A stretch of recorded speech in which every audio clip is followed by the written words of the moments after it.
So, dear student, once again I welcome you here in this my channel, and it is a mathematics class 10. This is unit 6 triangle tribhuj, and chapter 6.3 is on progress. And next question this is question number 15. देखें 15 question number क्या है। लंबाई 6 metre वाले एक ऊर्ध्वाधर स्तंभ की भूमि पर छाया की लंबाई 4 मीटर है, जबकि उसी समय एक मीनार की छाया की लंबाई जो है 28 मीटर है। तो मीनार की ऊंचाई ज्ञात करना है। ठीक है, मीनार की ऊंचाई यहाँ पर ज्ञात करनी है हम लोगों को। तो यहाँ पर ये बोल रहा है कि 6 मीटर लंबाई वाला एक ऊर्ध्वाधर स्तंभ है जिसकी छाया की लंबाई 4 मीटर है, और उसी समय एक मीनार की छाया की लंबाई 28 मीटर। यहाँ पर आप देख पा रहे हैं कि स्तंभ की लंबाई 6 मीटर है, जबकि मीनार की लंबाई यहाँ पर पूछा जा रहा है, ऊंचाई पूछा जा रहा है, उसकी छाया 28 है। तो जाहिर सी बात है, यदि छाया की लंबाई 28 है तो मीनार की भी ऊंचाई लंबा है। तो आइए इसके फिगर को चेक करें। तो ये देखिए, यहाँ पर हमने फिगर बनाया है कि यदि यह स्तंभ है, ए बी स्तंभ है और डी ई आपका मीनार है, ठीक है, जिसकी ऊंचाई पूछा जा रहा है, और यहाँ पर आधार जो बी सी है, यानी कि जो स्तंभ की छाया है वो 4 मीटर है, और इस मीनार की जो छाया है पूरा ई सी जो 28 मीटर है। ठीक है, तो दोनों त्रिभुज में हमें इसकी ऊंचाई पूछ रहा है मीनार का। तो चेक करेंगे। देखिए, आधार एक ही है यहाँ पर, बड़े वाले मीनार के लिए जो है आधार सी से लेकर के ई तक हो जाएगा, जबकि स्तंभ के लिए बी सी होगा। और दोनों का जो यहाँ पर क्राइटेरिया है, समरूपता है, वो उसको हम लोग दिखाएं किस हिसाब से ये निकलेगा। समरूपता के लिए यहाँ पर कोण सी दोनों में उभयनिष्ठ है, कॉमन है। ठीक है, ए बी सी और जो दूसरा त्रिभुज बन जाएगा डी ई सी में सी क्या है, कॉमन है, यानी कि कोण सी बराबर है। वही चीज़ हमने यहाँ पर दिखाया है, दोनों त्रिभुजों में कोण सी बराबर है, अतः इसको उभयनिष्ठ मान लें। और एक कोण पता ये हो जाएगा कि कोण ई बराबर कोण बी, दोनों समकोण पर है। ठीक है, स्तंभ है, सीधे लंबवत बोल रहा है, तो जाहिर सी बात है यदि लंबवत है तो जो एंगल्स होंगे, कोण होगा, वो ठीक 90 डिग्री पर होगा ऊर्ध्वाधर की स्थिति में। तो ई बराबर बी हो जाएगा। अतः त्रिभुज ए बी सी और त्रिभुज सी डी ई दोनों क्या हो जाएंगे, या डी ई सी दोनों क्या हो जाएगा, समरूप।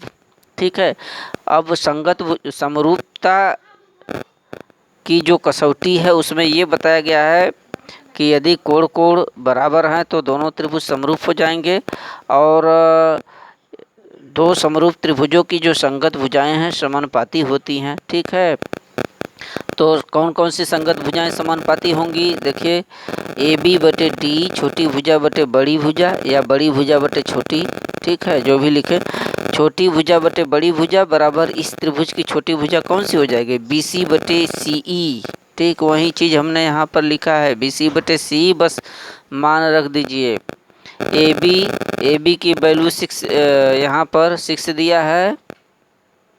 ठीक है, और डी ई का एच, यानी मीनार की ऊंचाई पूछा जा रहा है, इसको एच मान लें, 6 बटे एच बराबर बी सी 4 दिया है।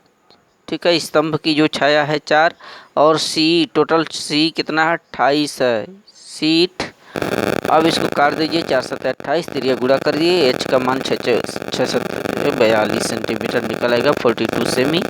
यही स्तंभ की मीनार की ऊंचाई होगी। ठीक है, नेक्स्ट क्वेश्चन देखिए, क्वेश्चन नंबर 16 है। ए डी और पी एम त्रिभुज A B C P Q R की मध्यिकाएँ हैं। ठीक है, दो त्रिभुज है ए बी सी और P Q are, A D और पी एम इसकी मध्यिका है। जबकि त्रिभुज ए बी सी समरूप पी क्यू आर है, तो सिद्ध ये करना है कि ए बी बटे पी क्यू बराबर ए डी बटे पी एम। ए डी बटे पी एम ये मध्यिका है आपका, ये प्रूव हमें करना है कि ए बी बटे पी क्यू बराबर ए डी बटे पी एम होगा। तो इसके फिगर को देखिए और चेक करिए, मध्यिका इसमें है। तो यहाँ पर त्रिभुज ए बी सी और पी क्यू आर, ये देखिए ए डी मध्यिका है, पी एम मध्यिका है। ठीक है, यानी बी सी का जो मध्य बिंदु होगा वो डी होगा, क्यू आर का जो मध्य बिंदु होगा एम होगा यहाँ पर, ठीक है।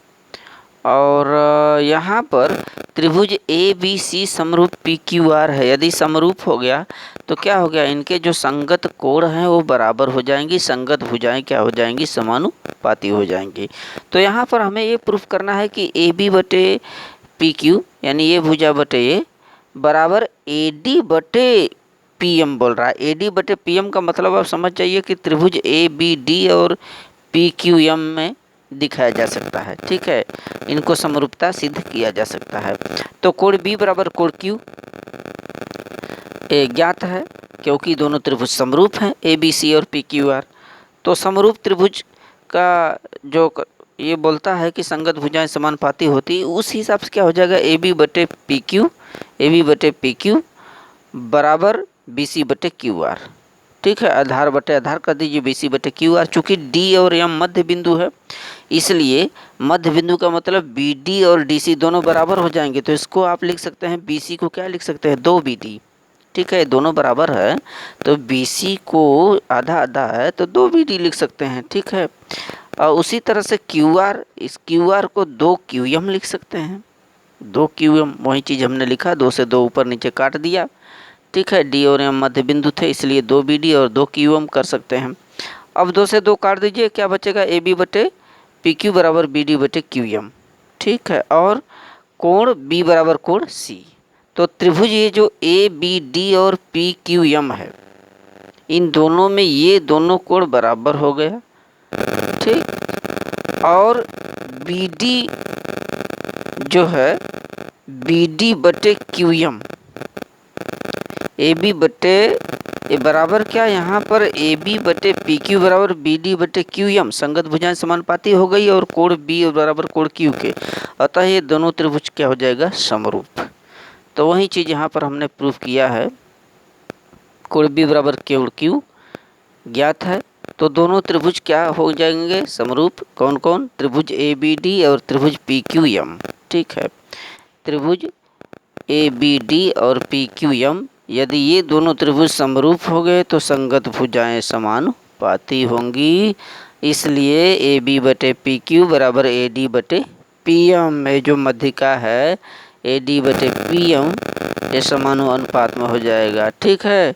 तो सबसे पहले पूरे बड़े त्रिभुज में आपने देखा, इसके बाद इन दोनों छोटे त्रिभुज में आप समरूपता सिद्ध कीजिए। जब समरूप हो गया तब जाहिर सी बात है कि संगत भुजाएं समानुपाती हो जाएंगी, अतः ए बी बटे पी क्यू बराबर क्या हो जाएगा, ए डी बटे पी एम। तो सॉल्व कर ले इस क्वेश्चन को, काफ़ी इंपॉर्टेंट क्वेश्चन था। So thank you student.